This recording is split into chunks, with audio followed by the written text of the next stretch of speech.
శ్రీరామ్. జై బజరంగ బలి హనుమానికి. జై బజరంగ బలి హనుమానికి. భారత్ మాతాకి. భారత్ మాతాకి.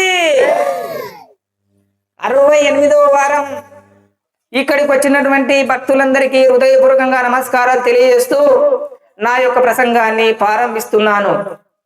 చూడండి, మన పెద్దలు ఒక మాట చెప్పిండ్రు. ఏమిటి అంటే, మాతృదేవోభవ, పితృదేవోభవ, ఆచార్య దేవోభవ. మరి మాతృదేవోభవ అంటే ఎందుకన్నారు అంటే, కన్న తల్లి ఒక దేవతతో సమానము. మరి కన్న తల్లి దేవతతో సమానం ఎట్లయితది అంటే, మనను 9 నెలలు మోసి మనకు జన్మనిచ్చింది.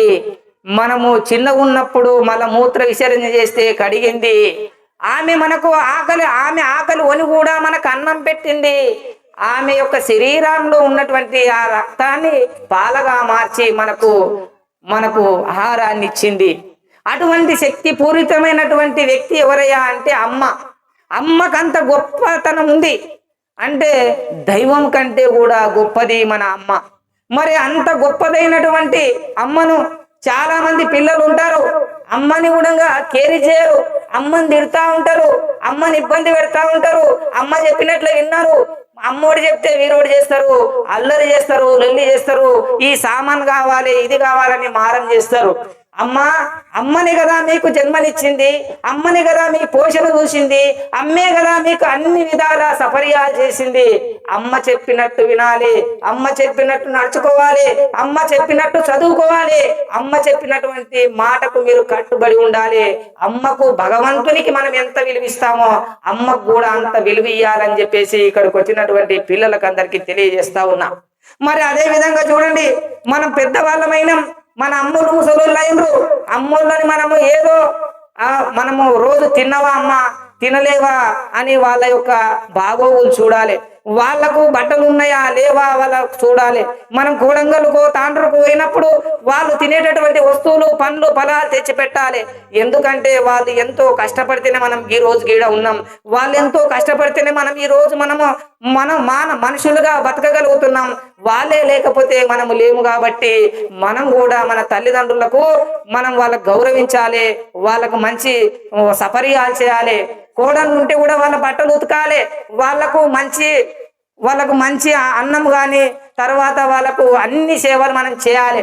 ఎందుకు చేయాలంటే, మన ఇంట్లో ఉన్నటువంటి అత్తమామలకు సేవ చేస్తే సాక్షాత్తు భగవంతునికి సేవ చేసినట్లే. మరి అత్తమామలు సేవ చేసినా, అదే విధంగా కొడుకునుంటే తల్లిదండ్రి సేవ చేసినా అది భగవంతుని సేవతో సమానము. అటువంటిది అమ్మ, అంత గొప్పది అమ్మ. అమ్మకున్నటువంటి శక్తి ఎవ్వరి కూడా లేదు, అంత గొప్పది అమ్మ. కాబట్టి అందుకే మాతృదేవోభవ అని చెప్పేసి మన పెద్దలు చెప్పడం జరిగింది. మరి తర్వాత రెండవది పితృదేవోభవ. పితృదేవోభవ అంటే మన తండ్రి కూడా దేవతతో సమానం. ఎందుకు అంటే, తండ్రి బయట పోయి కష్టపడి నాగలి కొట్టి, గుణకగట్టి, తర్వాత వ్యాపారం చేసి, లేకుంటే రకరకాలైనటువంటి పనులు చేసి, ఆటో నడిపి, బండ్లు నడిపి, అట్లా చెమటబొట్టు ఒడిసి కష్టపడి డబ్బులు తెస్తేనే కదా మనం బట్టలు తెచ్చుకున్నది. ఆయన కష్టపడి బియ్యం తెస్తేనే కదా మనం తిన్నది. ఆయన కష్టపడి మనకు అన్ని మన సాలి ఫీజులు కట్టి మనకు బట్టలు తెచ్చి రకరకాలైనటువంటి సేవలు చేస్తున్నది ఎవరయ్యా అంటే మన తండ్రి.